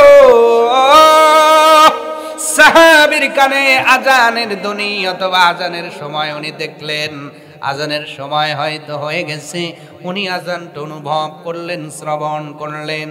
এবার চিন্তা করলেন নামাজ পড়তে গেলে নবীজির শত্রু দুশমন হারিয়ে যেতে পারে, পলায়ন করতে পারে, তার রাস্তা হয়তো খুঁজে নাও পেতে পারি, তাহলে নামাজও ছাড়া যাবে না। উনি হাঁটতেছেন আর ইশারায় রুকু সিজদা করতেছেন, আওয়াজ তুলে বলা যায় না সুবহানাল্লাহ। মুমিন যে অবস্থাতেই থাক নামাজ কাজা করবে। আজকে আমার বিয়ের দিনে নামাজ কাজা হয় কেন? কই এমন একটা শেরওয়ানি পরছি, ওঠে না হুজুর। কথা কন না কা? মুসলমানের কন্যার বিয়ে হয়, 3 দিন নামাজ পড়তে পারে না কেন? কই মেকআপের ফাউন্ডেশন নষ্ট হবে। কথা কন না কেন? এরা আবার দাবি করে আমরা মুসলমান। আল্লাহ কয় কবরে আইসে দেখ বাটাম রেডি রইছে। ঠিক কিনা কোন? আমার ভাইরা, উনি হাঁটতেছেন ওনার পিস পিস আর ইশারায় রুকু সিজদা করতেছেন, আল্লাহকেও খুশি করতেছেন, নবীর কথা অনুসরণ করতেছেন। আতিউল্লাহ ওয়ার রাসূল, আল্লাহ এবং রাসূলের অনুসরণ করো, লাআল্লাকুম তুরহামুন, আশা করা যায় তোমরা আল্লাহর রহম প্রাপ্ত হবা। আমার ভাইরা, হযরত আব্দুল্লাহ ইবনে উনাইস রাদিয়াল্লাহু তাআলা আন বলেন, আমি তার পিছনে পিছনে যাইতে যাইতে মোক্ষম একটা সুযোগ পেয়ে গেলাম। চতুর্পাশে কেউ নাই, আল্লাহ নবীর দুশমন হেঁটে যায়, তরবারিটা বের করে এত জোরে আঘাত করলাম, শত্রুতা এদিক ওদিক 2 খণ্ড হয়ে গেছে, আওয়াজ তুলে বলা যায় না মারহাবা। তরবারিটা নবীজির দুশমনের রক্তে লাল হয়ে গেছে। তরবারিটা নিয়ে আসলেন, বুকের সাথে পেঁচাইয়া মদিনাতুল মুনাওয়ারাতে চলে আসলেন। নবীজি দেখার পরে মুস্কি একটা হাসি মারলেন। নবীকে বললেন, ইয়া রাসূলুল্লাহ, আপনার হাসির কারণ কি? নবী বললেন, ও আব্দুল্লাহ ইবনে উনাইস, তোমার চেহারাই বলে দিচ্ছে তুমি সফল হয়েছো। আওয়াজ তুলে বলুন সুবহানাল্লাহ। হযরত আব্দুল্লাহ ইবনে উনাইস বলেন, নবীজি আমার হাত ধরলেন, ধরার পরে নবীজি তার নিজের ঘরে নিয়ে গেলেন। কি দিবেন কি বলবেন আমি জানি না, কিন্তু নবীজি ঘরের মধ্যে নিয়ে যাওয়ার পরে বললেন, তুমি আমার দুশমনকে মেরেছ, হত্যা করেছ, এর জন্য তোমার একটা পুরস্কার পাওয়া দরকার। ও আমার সাহাবী আব্দুল্লাহ ইবনে উনাইস, আমি নবী আমার এই লাঠিটা তোমাকে উপহার দিলাম, তুমি এই লাঠিটাকে যত্ন করে রেখে দিও। নবীজির হাত থেকে উপহার পেয়ে উনি বের হয়েছেন, সাহাবীগুলো দেখছে। আচ্ছা বলেন, নবী যদি কাউকে উপহার দেয়, সে যত ছোট জিনিসই হোক, অন্য সব সাহাবীগুলো পেতে চায় কি চায় না? আসতে বলেন কেন? চায় কি চায় না? চায়। সাহাবীগুলো বলছে, ভাই রে কপাল তো খুব ভালো, কি কাজ করলা পুরস্কার পাইলা। এই লাঠিটা নবী কেন দিল? আব্দুল্লাহ ইবনে উনাইস আর বলতে পারেন না কেন দিল, আমি তো জিজ্ঞাসা করি নাই। সাহাবীগুলো বললেন, যাও নবীকে জিজ্ঞাসা করে সব, নবী তো অন্য কিছু দিতে পারতেন, কেন তোমাকে লাঠি দিলেন? লাঠি কেন দিলেন? হযরত আব্দুল্লাহ ইবনে উনাইস সাহাবীদের কথা মোতাবেক আবার নবীজির ঘরে প্রবেশ করলেন। ডাক দিয়ে বললেন, ইয়া রাসূলুল্লাহ, আমাকে এই লাঠিটা কেন দিলেন? কোন কারণে দিলেন? এর উদ্দেশ্য কি? এই জিজ্ঞাসাটা আমারও বটে, আবার আমার ভাইদেরও বটে। সব সাহাবীগুলো দাঁড়িয়ে আছে এই প্রশ্নের অ্যান্সার নেবার জন্য। আওয়াজ তুলে বলা যায় না সুবহানাল্লাহ। ও পৃথিবীর মানুষ শোনো, আব্দুল্লাহ ইবনে উনাইসকে নবী লাঠি কেন উপহার দিলেন বলবো? শুনবেন। আতিউল্লাহ ওয়ার রাসূলা, আল্লাহ এবং রাসূলের অনুসরণ করো, লাআল্লাকুম তুরহামুন, আল্লাহর রহম প্রাপ্ত হওয়া যাবে। সুবহানাল্লাহ। আর দুনিয়াতেই নবী পুরস্কার দিলেন, আখিরাতে দিবেন কে? জোরে বলেন কে? তাহলে আল্লাহ এবং রাসূলের অনুসরণ করার দরকার আছে না নাই? আসতে বলবেন না, জোরে বলেন আছে না নাই? রাসূলের অনুসরণ কে কে করবেন? লিল্লাহে তাকবীর। টান টান, পিঠ সহ টান। হাত এইদিক দেন তো, ডাইনে ডাইনে। আপনার ডাইন কোনটা ভুলে গেছে? রাত কত হইছে? বামে। একটা ঝাঁকি। হ্যাঁ, জামজুম ছাড়ছে। হিউম্যান বডিতে একটু জাম হয়, এটা ডাক্তার শাস্ত্র বলে। আপনি অস্বীকার করলেও এটা সত্য হবে না, মিথ্যাই হবে। কারণ শরীর, হিউম্যান বডি, মানব দেহ জাম হয় কি হয় না বলেন? একটু জামজম ছাড়াইলাম, হাতও দেখাইলেন, নবীকে অনুসরণ করবেন। নবীর একটি হাদিস শোনাচ্ছি, মান বানা লিল্লাহি মাসজিদান বানাল্লাহু লাহু বাইতান ফিল জান্নাহ। নবী বলছেন, যদি কেউ দুনিয়াতে একটি মসজিদ বানায় অথবা সাধ্য অনুযায়ী সাহায্য সহযোগিতা করে, আল্লাহ পাক ওই বান্দার জন্য অথবা বান্দির জন্য জান্নাতে একটি বালাখানা নির্মাণ করে দেন। এই হাদিসটাকে আমি বলছি না, মুহাম্মদুর রাসূলুল্লাহ বলেছেন। কে বলেছেন? তো নবীজির কথা মোতাবেক আব্দুল্লাহ ইবনে উনাইস যদি একজন মানুষকে হত্যা করতে পারে, আপনাকে তো ওই কথাটা বলি নাই, আপনাকে হাদিস শুনেছি, মসজিদ বানাইতে সহযোগিতা করলে জান্নাতে ঘর পাওয়া যাবে। এই ঘরটা কি আপনার ঘরের মতো? হ্যাঁ, এমপি সাহেবের ফ্ল্যাটের মতো, মন্ত্রী সাহেবের বাংলোর মতো, প্রধানমন্ত্রীর বঙ্গভবনের মতো, ডোনাল্ড ট্রাম্পের হোয়াইট হাউসের মতো? দুনিয়ার কোন বিল্ডিং এর সাথে তার তুলনা হয় না। কারণ আল্লাহর হাবিব বলছেন, জান্নাতে ওই বালাখানার যে গাতুনির মশলা হবে, সেটা হবে মিশক আম্বরের। আরো জোরে। আর দুনিয়াতে মশলা হলো সিমেন্ট আর বালি, আর জান্নাতে আল্লাহ ঘর বানিয়েছেন কি দিয়ে? মশলাটা হলো মিশক আম্বর। তাহলে তার গাঁথুনি কি?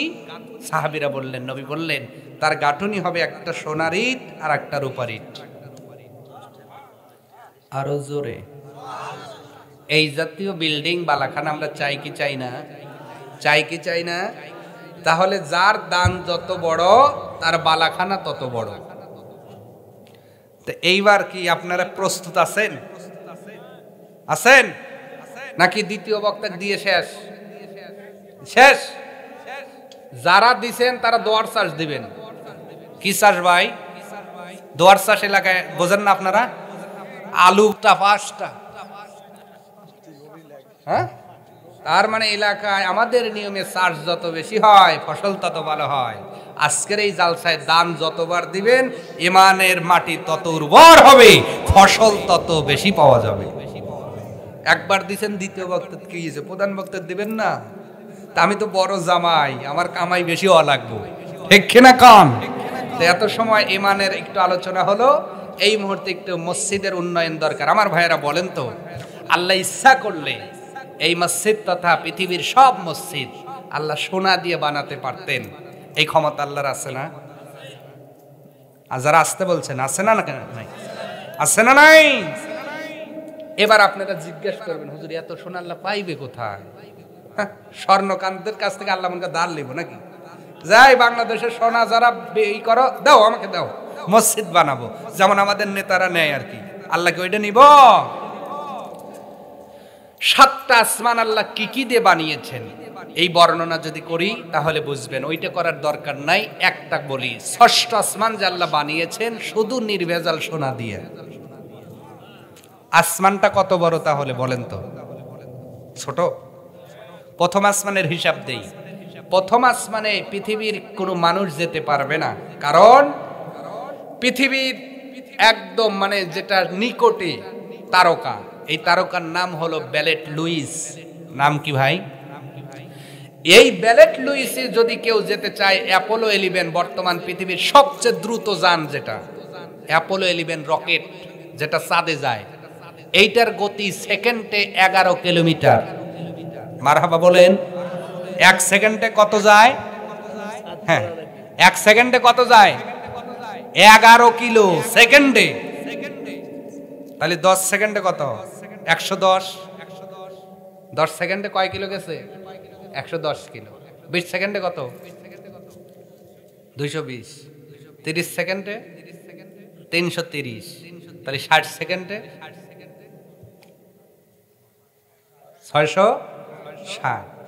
1 মিনিটে অ্যাপোলো 11 যায় 660 কিলোমিটার। সুবহানাল্লাহ বললেন না? তাহলে কি খুব আস্তে যায়?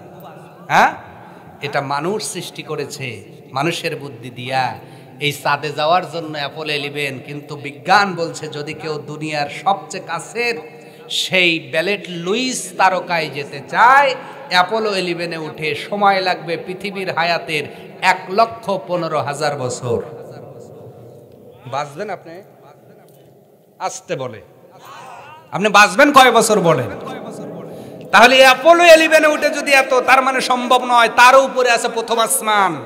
আল্লাহর নবী বলছেন আল্লাহ আসমানটার মধ্যে, এই পৃথিবীর আসমানের মধ্যে ফাঁক রাখছেন যতটা, আসমানটাকে মোটা বানিয়েছেন ঠিক ততটা মোটা মোটা পুর, বুঝছেন? তাহলে এই প্রথম আসমান যদি দ্বিতীয় আসমানের উপর ফেলে দেওয়া যায়, নবী বলছেন মরুভূমির মধ্যে একটা গুটি মার্বেল ফেললে যতটা হবে, প্রথম আসমান দ্বিতীয় আসমানে ফেললে ঠিক ততটাই হবে। সুবহানাল্লাহ বলে না? দ্বিতীয় আসমান তৃতীয় আসমানে ফেললে ওই গুটির মতো, তৃতীয় আসমান চতুর্থ আসমানে ফেললে গুটির মতো। কিন্তু আগেই বলছি গ্যাপ যতটা মোটা ততটা। এইভাবে ফেলতে ফেলতে সব 5টা আসমান এক জায়গায় নিয়ে যদি ষষ্ঠ আসমানে ফেলে দেওয়া যায়, একটা গুটির মতো আকার নেবে। আর সেই ষষ্ঠ আসমান অতটুকু মোটা করে আল্লাহ সোনা দিয়ে বানাইছে। তাহলে আল্লাহর কাছে সোনা কম পড়ছে? তা আল্লাহ বানান না কেন? কারণ আল্লাহ চায় আমার মসজিদ তোরা বানাবি, আমি আল্লাহ এই কারণে তোদের জান্নাত দেব।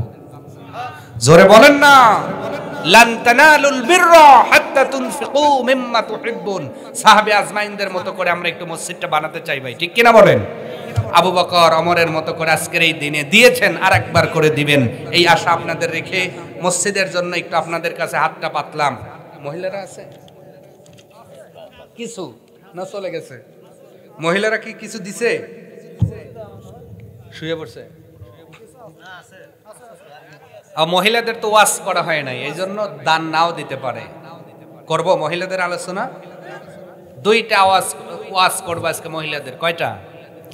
মহিলাদের বলছে আগে দান যদি বেশি হয় 2টা আওয়াজ এই আগুনে যাবে, জাহান্নামে যাবে 2টা কারণে। কয়টা? এই 2টা কারণ বলবো না ভাই? যে মহিলারা আছেন একটু দান করবেন, আমি খুশি হলে আপনাদের সেই 2টা কারণ বলে দিয়ে যাব ইনশাআল্লাহ। প্রথম নাম্বার, গুঞ্জনে ওই নামেরি সুর শোনা যায়, ডাকে আল্লাহ হু আল্লাহ লা ইলাহা লা ইলাহা ইল্লাল্লাহ, লা ইলাহা ইল্লাল্লাহু মুহাম্মাদুর রাসূলুল্লাহ সাল্লাল্লাহু আলাইহি ওয়াসাল্লাম। আমার ভাইরা, আপনারা আমাকে যথেষ্ট দিয়েছেন, খুশি হয়েছি। আমি তো মনে করেছিলাম রাত গভীর হয়ে গেছে। অনেকে আবার কবের পরে হুজুরে আপনিই দেন গা, আমরা আর দেবো না। তাই অনেক দিয়েছেন। এইবার এই যে মহিলারা দিছে না, এরা আগেও কিন্তু দিছে। দিছে কি দেয় নাই? আল্লাহর কোরআনের দলিল হলো হুন্না লিবাসুল লাকুম ওয়া আনতুম লিবাসুল লাহুন্না। ওরা তোমাদের পোশাক, তোমরা তাদের পোশাক। তার মানে সমান সমান। সুবহানাল্লাহ। আল্লাহ পাক যেহেতু তারা দিয়েছে, এবার দেখি কাদের বেশি হয় টাকা। এই পাশ থেকে আপনারা একটু চাদর নিয়ে যান তো, 2জন ভাই একটু ওঠেন। কি নাম ভাই? ভালো করে শোনেন, মহিলারা যারা আছেন, আল্লাহর কসম নবী বলছেন যেই ঘরের স্ত্রীরা প্রতিদিন কোরআন পড়ে, আল্লাহ তার অল্প রেজেকে 1000 লাখ টাকার বরকত দেয়। ম্যাক্সিমাম হুজুর ভালো চলের মূল কারণ হুজুর না, হুজুর নি। দেখবেন প্রত্যেক হুজুরের বউ নামাজ পড়ে, কোরআন পড়ে। এই জন্য 5000 টাকা আল্লাহ 50,000-এর বরকত দেয়। আর একজন ব্যাংকে চাকরি করে 2.5 লাখ টাকা বেতন পায়, বউ হলে উরানি খাতুন, ও 5000 টাকার বরকতই নাই। কথা কন। অতএব ভাই যারা আছেন, বিয়ে করছেন, আমার ওয়াজটা শুনে আগামীকাল থেকে কয়েন হুজুর কয়ে গেছে একটু নামাজটা পড়ো, দেখবেন আল্লাহ বরকত দেবে, আসলেই বরকত দেবে। আমার ভাইয়েরা, মা বোনেরা যারা আছেন একটু শ্রবণ করেন। নবীজি মিরাজের রাত্রিতে কোন রাত্রিতে? মেরাজের রাত্রিতে নবীজিকে নিয়ে গেলেন আপনার ফেরেশতারা। সুবহানাল্লাযী আসরা বিআবদিহি লাইলাম মিনাল মাসজিদিল হারাম ইলাল মাসজিদিল আকসা। যেই রাত্রিতে আল্লাহ পাক তার প্রিয় বন্ধুকে দুনিয়ার জমিনের সেই আপনি উম্মে হানের ঘর থেকে সফর করায়া বাইতুল মাকদাস সহ আল্লাহ দিদার দিয়েছিলেন, নামাজ উপহার দিয়েছিলেন। এই মিরাজের রজনীতে আল্লাহ নবী ডাক দিয়ে বললেন, ও পৃথিবীর উম্মত বেটে বেটি শোনো, আমি নবীজি জান্নাত পরিদর্শন করলাম। জান্নাতের ভিতরে অধিকাংশই গরিব মানুষের বসবাস। সুবহানাল্লাহ, জোরে বলুন। এই জন্য যারা গরিব তারা কখনো আল্লাহকে অবজেকশন জানাবেন না। আল্লাহ শুধু আমাকেই গরিব বানালেন। আল্লাহ আপনাকে গরিব বানিয়েছেন আগে জান্নাতে দেওয়ার জন্যে। শুধুমাত্র যদি নামাজটা আপনি ঠিক রাখতে পারেন, রোজাটা ঠিক রাখতে পারেন, যদি কলেমাটা ঠিক থাকে, যদি কোরআন সুন্নাহ মোতাবেক জীবন ফলো করতে পারেন, আল্লাহর নবী বলছেন, আমার উম্মত শোনো, বড় লোকের চাইতে 70 বছর আগে আল্লাহ তোমারে জান্নাত দেবে। হাদিসটা বর্ণনা করার পরে ওসমান জুন্নুরাইন কত বড় লোক, উনি ঝরঝর করে চোখের পানি ছেড়ে দিয়েছেন। নবীজি ডাক দিয়ে বলছেন, ওসমান তুমি কাঁদছো কেন? হযরত ওসমান রাদিয়াল্লাহু তাআলা আনহু বলেন, ইয়া রাসূলুল্লাহ, আমি কাঁদতেছি কারণ কিয়ামতের দিন আমি পাস করে যাব। আল্লাহ তো আমারে সম্পদশালী বানিয়েছেন, আর আপনি বলেছেন গরিব মানুষ 70 বছর আগে জান্নাতে যাবে। অগণ নবীজি এমন একটা বুদ্ধি শিখায়া দেন যাতে আমার সম্পদ কমে যায়। সুবহানাল্লাহ। ওসমান গনি গরিব হতে চাচ্ছেন। আল্লাহর নবী বললেন, ওসমান রে, খাবারের সময় যেই দানাগুলো পড়ে যায় ওই দানাগুলো উঠাইয়া খাইবা না, তাহলে রেজেকে বরকত কমে যাবে। 1 মাস পরে আরো সম্পদ বেড়ে গেছে। ওসমান গনি বলে, ইয়া রাসূলুল্লাহ, সম্পদ তো বেড়েই যায়। নবীজি ডাকতে বললেন, ওসমান গনি, ও আমার জামাতা, ও আমার সাহাবী, আমি যেই কথা বলেছিলাম সেই মোতাবেক কি কাজ করো নাকি? ওসমান জুন্নুরাইন বলেন, রাসূলুল্লাহ, ওটা তো মনেই নাই, উঠে চলতেছি, আমি খেজুর খাইতেছি, উট থেকে যদি একটা খেজুরের দানা নিচে পড়ে যায়, আমি উটটা ঠেকাইয়া ওই খেজুরের দানা বালু ভরে গেছে মুছে মুখের ভিতরে দেই, আওয়াজ তুলে বলা যায় না সুবহানাল্লাহ। নবী বললেন, ওসমান গনি রে, কিয়ামত পর্যন্ত তোমার সম্পদের বরকত কমবে না। হাদিস থেকে কি বুঝলেন? আমরা খানা খাই স্টাইল নিয়া, চামচ দিয়া চারপাশে পড়ে, আমরা মনে করি এইটাই স্টাইল। না না, এটা স্টাইল না। নবীর সুন্নাহ হলো যেই ভাতটা পড়ে গেল ওইটা বরকতের রহমতের ভাত, ওইটা খুঁটে খাও, আল্লাহ রেজেকে বরকত দিবে। সুবহানাল্লাহ। নবী বলেন, আমি বেহেশতের ভিতরে, জান্নাতের ভিতরে অধিকাংশ গরিব মানুষ অবস্থান দেখতে পাইলাম। আমার ভাইরা, নবী জীবনে আমি জাহান্নাম পরিদর্শন করলাম। জাহান্নামের ফেরেশতাগুলো আমাকে জাহান্নাম পরিদর্শনে নিয়ে গেল। আমি নবী জাহান্নাম ঘুরে ঘুরে দেখলাম অধিকাংশ মহিলা জাহান্নামের ভিতরে আছে। আকসারু মিনান্নার, আকসারু মিনান্নার। ও মহিলারা, অধিকাংশ তোমরা জাহান্নামে যাইবা। নবীজি হাদিসের এই ব্যাখ্যার ভিতরে মুহাদ্দিস ইকরামগণ বলেন, 2টা কারণে নবী বলেছেন তারা বেশি জাহান্নামে যাবে। 1 নাম্বার কারণ, দুনিয়াতে যেই মহিলাগুলো অধি সম্পন্ন করবে বেশি। কি সম্পন্ন? ভালো করে বুঝবেন। কোন চাচি, কোন ভাবি, কোন খালা, কোন দাদি, কোন নানি এটা করে আমি তো জানি না। অধি সম্পন্ন দেওয়ার মহিলা আপনাদের এখানে আছে না? নয়, মরে না, ক্ষয় হয় না, নাই হয় না, চোখ তোলা লাগছে, পেটও কাটা লাগবে, আছে না নাই? আমি আমার একটা বিশ্বাস আপনাদের এলাকায় নাই, যদি থাকে অনুরোধ করে গেলাম, আপনার যদি স্ত্রী হয়, আপনার যদি বোন হয়, আপনার যদি মা হয়, আপনার যদি দাদি হয়, একটু অনুরোধ করে কাছে গিয়ে বলবেন, দাদি রে, নানি রে, মা গো, বোন রে, হুজুরের কাছ থেকে শুনেছি হাদিসের কথা, ওদের সম্পদ দিলে বিনা হিসেবে জাহান্নামে যাওয়া লাগবে। এই ওয়াজটা তাদের কান পর্যন্ত পৌঁছায়া দেবেন। এলাকার মহিলাদেরকে আল্লাহ যেন ওদের সম্পদ দেওয়ার থেকে বিরত রাখে। আমরা পড়ছি আমিন। আল্লাহ নবী বলেন, দ্বিতীয় নম্বর কারণে বেশি মহিলারা জাহান্নামে যাবে, তার কারণ হলো ওই মহিলারা বিনা হিসাবে জাহান্নামে যাবে যারা বেঁচে থাকতে দুনিয়াতে বিয়ে হওয়ার পরে স্বামীর না শুকরিয়া আদায় করেছে। স্বামীর না শুকরিয়া আদায় করা কেমন? এখান থেকে স্বামী সাজাদপুর বাজারে চলে গেল, যাওয়ার পরে আপনার অনেকেই ভ্যান চালায়, অনেকেই দোকানদারি করে, অনেকেই যে কোনো ভাবে তার রিজিক আসে, রিজিকের ফয়সালা হয়। বেতনটা পাইল, পাওয়ার পরে সাজাদপুর বাজারে বেড়াইতে গেছে, একটা দোকানে একটা শাড়ির দিকে নজর পড়ে গেল, কিংবা একটা হিলের দিকে নজর পড়ে গেল, একটা জুতার দিকে নজর পড়ে গেল, একটা বোরকার দিকে নজর পড়ে গেল। এক একটা স্বামী এক একটা নিয়ে আসলো, কেউ বোরকা, কেউ জুতা, কেউ হয়তো শাড়ি, কেউ থ্রি পিস আনার পরে আমার অনেক মা বোন আছে যারা এটাকে ক্রিটিসাইজ করে, কালার কি এটা, কালার হইলো ভেদ্রা সে কোন হার জানি খাতা কাটা এ যেটা বিয়ে করে না ওইটা জোরে কয়, বিয়ে যারা করছেন কথা কর না কে আছে না রে? মহিলাদের বলছি, অনুরোধ করে যাচ্ছি, ও মায়েরা বোনেরা, যদি এই রকম ব্যাড হ্যাবিট, বদ অভ্যাস তোমাদের ভিতরে থাকে, ভাই হিসাবে তোমাদের সন্তানের মতো, নাতির মতো যাই ভাবো, অনুরোধ করে গেলাম, যদি জাহান্নামে যাইতে না চাও, স্বামী যা দেয় ফাতেমার মতো খুশি হয়ে যাও, আল্লাহ তোমাকে ফাতেমার সঙ্গে জান্নাত দান করে দেবে।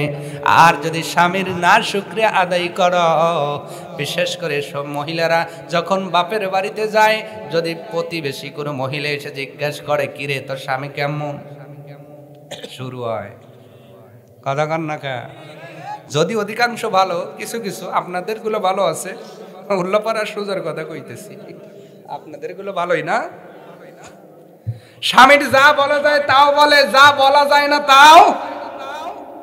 এই যে স্বামীরে খাটো করতেছো, বোন মনে রেখো, নিজের পায়ে নিজেই কোরাল মারতেছো। যদি এরকম করো, জান্নাতে যাওয়া যাবে না প্রিয় মায়া বোনেরা।